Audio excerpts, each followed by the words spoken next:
За тэгээд өнөөдөр Солонгост ирээд нэг ууланд алхлаа. Тэгээд Монголд бол алхалт хайкинг хийхэд бол үнэхээр бас гоё экстрем замтай юм байна. Солонгост бол яг хуу ингээд нөгөө байгаль орчноо хамгаалаад нөгөө талаасаа юу яасан байж болно.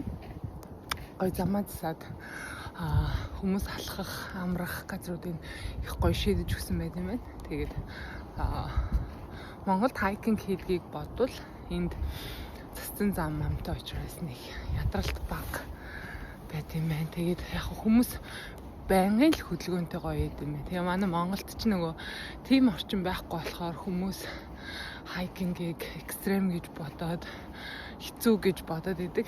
Тэгээ энд бол зөвхөн хөгшин залуугүй л алхах юм байна. Тэгээд Монголд бас энэ хайкингийг их гоёор хөгжүүлээд юм хийвэл энэ салбарт бас манай соёлын салбарын соёл урлаг спортын салбарын маань энэ салбартаа бас юм хийвэл манай Монголын хайкингийн зам одоо экстрем байдал илүү гоё сонирхолтой юм байна л гэж харлаа. Тэгэл хаа өссөн газар руу шууд л гаравчтай. Цөхөөрөлтэй.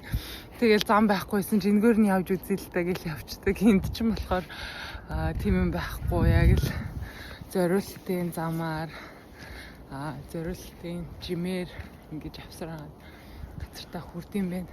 Тэгээд манай Монголд бол гоё штт. Тэгэл энэ замаар явна. Тэр замаар явна гэсэн юм байхгүй. Тэгэл өөртөө дуртай газраараа явал замаа зөхөөгөл, жимээ зөхөөгөл оргилдсон байдаг.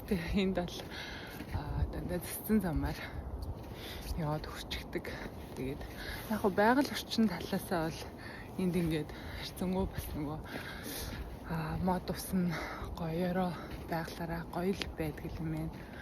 Манай Монголд ч гэсэн тэгээд тиймэрхүү хүмүүсийн одоо явдаг хитгэн жим байж ер нь бол Улаанбаатар хотод яг ингээд явах юм бол цөөхөн жимүүд байгаа. Тэгээд эрийгээ гоё хөгжүүлчүүл өстой гоё доо л гэж бодогдож байна да.